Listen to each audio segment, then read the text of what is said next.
കാലത്തെ പ്രവർത്തനങ്ങൾ എടുത്തു പരിശോധിച്ച വലിയ തോതിലുള്ള മാറ്റങ്ങൾ നമ്മുടെ നാടിനെ ഉണ്ടാക്കാൻ ഈ ഘട്ടത്തിൽ കഴിഞ്ഞിട്ടുണ്ട് എന്നത് കാണാൻ നമുക്ക് സാധിക്കും.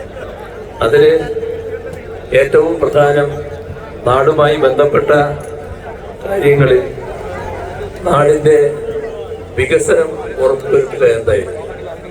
ഇവിടെ നമുക്കെല്ലാം അറിയാം, നമ്മുടെ നാടിൻ്റെ സാമ്പത്തിക ശേഷി, നമ്മുടെ ഖജനാവിൻ്റെ ശേഷി അത്രത്തോളം വലുതല്ല എന്ന്. അപ്പോൾ നമ്മുടെ നാടിനെ നല്ല രീതിയിൽ വികസനം ഉറപ്പുവരുത്താൻ കഴിയണമെങ്കിൽ പുതിയ രീതിയിൽ കാര്യങ്ങൾ മുന്നോട്ട് നീക്കാനാവും. ഒരു സാമ്പത്തിക സ്രോതസ് നമുക്ക് സമാന്തരമായി ഉണ്ടാകും. സാധാരണ ഗവൺമെൻറ്റിൻ്റെ പ്രവർത്തനം എപ്പോഴും ഖജനാവിനെ ആശ്രയിച്ചാണ് നടക്കുക. അപ്പോൾ ഖജനാവിനെ ആശ്രയിച്ചുള്ള പ്രവർത്തനം എന്ന് പറയുമ്പോൾ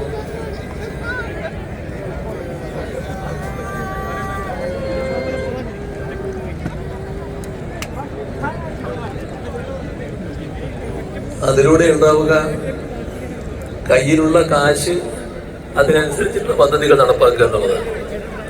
ആവശ്യങ്ങൾ വളരെ വലുത്, അതിന് മാത്രം കാശ് നമ്മുടെ കയ്യിലില്ല. ഉള്ള കാശിനനുസരിച്ച് പദ്ധതി നടത്തുക എന്ന നിലയാണ്. അപ്പോൾ പദ്ധതികൾ അവിടെ പൂർത്തിയാകാതെ കിടക്കും, പലതും നീട്ടിവെക്കേണ്ടതായിട്ട് വരും. ഇതിൻ്റെ ഫലമെന്താ? നാടിന് കാലത്തിൻ്റെ മാറ്റത്തിനനുസരിച്ചുള്ള പുരോഗതി ഉണ്ടാവുന്നില്ല.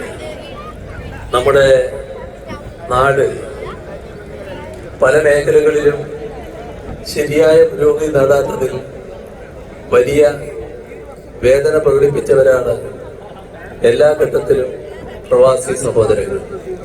കാരണം പ്രവാസി സഹോദരങ്ങൾ ജീവിക്കുന്ന, തൊഴിലെടുത്ത് ജീവിക്കുന്ന പ്രദേശങ്ങൾ വലിയ തോതിൽ ആധുനിക കാലത്തിൻ്റെ വികസനം നേടിയവയാണ്. അതിൻ്റെ ഭാഗമായുള്ള മാറ്റങ്ങൾ ദൈനംദിന ജീവിതത്തിൽ അനുഭവിക്കുന്നവരാണ്. അപ്പോൾ നാട്ടിലെത്തുമ്പോൾ അത്തരമൊരവസ്ഥയില്ല. ഇതവരെ വല്ലാതെ വേദനിപ്പിച്ചു. എപ്പോഴാണ് നമ്മുടെ നാട് മാറുക? എങ്ങനെയാണ് നാട്ടിലെ റോഡിന് മാറ്റം ഉണ്ടാവുക? എങ്ങനെയാണ് വിവിധ മേഖലകളിൽ കാലത്തിനനുസരിച്ച മാറ്റത്തിലേക്ക് നമുക്ക് എത്താൻ കഴിയുക?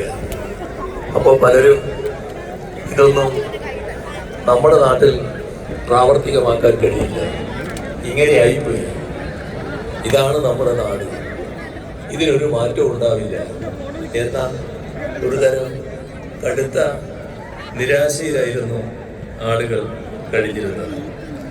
എന്നാൽ നമ്മുടെ നാടിൻ്റെ അടിസ്ഥാന